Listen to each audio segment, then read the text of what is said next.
बुलढाणा येथून नागपूरकडे निघालेल्या S T बसच्या चाकाचे लायनर जाम झाल्याने प्रवाशांना घाम फुटल्याची खळबळजनक घटना आज सकाळी 10 वाजताच्या सुमारास बुलढाणा बोथा रोडवर रोहना फाट्यावर घडली। बुलढाणा नागपूर बस नागपूरसाठी निघाली होती। दरम्यान 30 ते 35 प्रवासी घेऊन निघालेल्या या बसच्या रोहना नजीक चाकातून धूर निघू लागला। ड्रायव्हरच्या समोरील चाकामधून धूर निघत असल्याचे पाहून चालकाने त्वरित गाडी थांबवली। गाडीतील प्रवाशांना खाली उतरवले।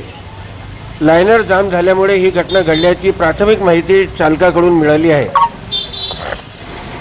बुलढाण्याहून नागपूरकडे निघालेली ही बस सध्या रोहना फाट्यावर थांबविण्यात आली असून प्रवाशांना इतर बसमध्ये पुढील प्रवासासाठी पाठविण्यात आले आहे। या घटनेमुळे सुरक्षेचा प्रश्न ऐरणीवर आला आहे।